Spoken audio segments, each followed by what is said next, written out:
राष्ट्रभक्त संगठन के केंद्रीय अध्यक्ष अंचल अड़जड़िया के नेतृत्व में जिलाधिकारी के माध्यम से प्रधानमंत्री, नेता प्रतिपक्ष अखिलेश यादव, राहुल गांधी और मुख्यमंत्री ममता बनर्जी को एक ज्ञापन भेजा गया, जिसमें उन्होंने मांग करते हुए कहा कि बांग्लादेश में अल्पसंख्यक हिंदुओं, सिखों, बौद्धों की सुरक्षा सुनिश्चित की जाए और उन्हें भारत में शरण दी जाए। पिछले 4 दिनों से बांग्लादेश के अंदर जिहादियों द्वारा हिंदू मंदिरों, मठों, गुरुद्वारों को निशाना बनाकर तोड़फोड़ की जा रही है और हिंदू, सिख, बौद्धों के घरों में आग लगाई जा रही है और प्रताड़ित किया जा रहा है, जिसमें अनेकों हिंदू, सिख, बौद्ध का कत्लेआम हुआ है।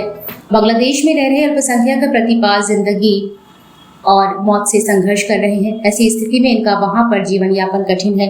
ये घटनाएं 1947 के डायरेक्ट एक्शन डे व 1971 में भी हिंदुओं के हुए कत्लेआम की यादों को ताज़ा कर रही है। तब हमारे पास सक्षम नेतृत्व नहीं था, परंतु आज आपकी छवि अंतर्राष्ट्रीय स्तर पर एक बड़े नेता की है। सभी महाशक्तियों से इस समय अच्छे संबंध हैं। भारत को भी एक महाशक्ति के रूप में देखा जा रहा है। ऐसे में हमारे पड़ोस में अशांति की स्थिति व कुछ भारतीय नेताओं द्वारा दिए जा रहे उल-जलूल बयान देकर भारत की छवि को खराब कर रहे हैं। ऐसे नेताओं के खिलाफ भी कठोर कार्रवाई की आवश्यकता है। नेता प्रतिपक्ष राहुल गांधी और अखिलेश यादव अच्छे विपक्ष की भूमिका निभा रहे हैं। उन्होंने ज्ञापन के माध्यम से कहा कि आप भी आपकी भूमिका का करते हुए सरकार को इस काम को करने के लिए मजबूर करें। सभी हिंदुओं को बांग्लादेश की सीमाओं पर कैंपों में स्थापित कर अंतर्राष्ट्रीय स्तर पर सहयोग लेकर अल्पसंख्यकों की सुरक्षा सुनिश्चित करने व भारत में इन्हें शरण देने की व्यवस्था की जाए। अब तो बांग्लादेश में आंतरिक सरकार भी बन गई है। उन्होंने ज्ञापन के माध्यम से मांग करते हुए कहा कि निश्चित ही बांग्लादेश में अल्पसंख्यकों की सुरक्षा सुनिश्चित करने के लिए कठोर कदम उठाएंगे।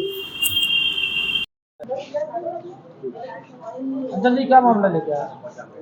आज हम लोग बांग्लादेश के अंदर जिस तरह से अल्पसंख्यक हिंदुओं के ऊपर, बौद्धों के ऊपर, सिखों के ऊपर जिस तरह से अत्याचार हो रहा है और हिंदू मंदिरों को तोड़ा जा रहा है, मठों को तोड़ा जा रहा है, गुरुद्वारों को तोड़ा जा रहा है, हिंदुओं की संपत्तियों में आग लगाई जा रही है, उसको लेकर के आज हम यहाँ पर आए हैं। हम चाहते हैं कि प्रधानमंत्री भारत सरकार, जिनकी छवि एक अंतर्राष्ट्रीय नेता के रूप में उभरी हुई है और अंतर्राष्ट्रीय स्तर पर सारी पार्टियां कहती हैं कि बहुत अच्छा मोदी जी का प्रभाव है, तो ऐसे जिन हिंदुओं के साथ में ऐसा अत्याचार हो रहा है, सिखों के साथ में ऐसा अत्याचार हो रहा है, बौद्धों के साथ में, उन अल्पसंख्यकों को भारत में शरण दी जाए या वहां पर उनकी सुरक्षा सुनिश्चित की जाए। इस मांग को लेकर के हम आए हैं। साथ ही साथ हमने ज्ञापन को प्रधानमंत्री संबोधित के साथ ही साथ राहुल गांधी जी जो नेता प्रतिपक्ष हैं उनको भी दिया है, क्योंकि वो भी अपने आप को जनेऊधारी हिंदू ब्राह्मण कहते हैं, तो उनसे भी मांग कर रहे हैं कि वो सरकार पर दबाव बनाए। साथ ही साथ अखिलेश यादव जी पीडीए का वोट लेते हैं, तो हम कह रहे चलो अगलों को नहीं मानते तो कम से कम दलितों को और पिछड़ों को तो मानते हैं। तो दलित पिछड़े क्या हिंदू नहीं होते हैं? दलित पिछड़ों के साथ भी वहां पर अन्याय हो रहा है।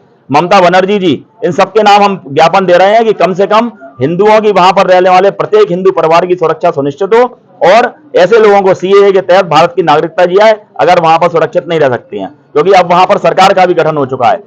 अमेरिका से जो भी महाशक्तियां उनके साथ वार्ता करके सरकार समस्त हिंदुओं की सुरक्षा को सुनिश्चित करने का कार्य करे।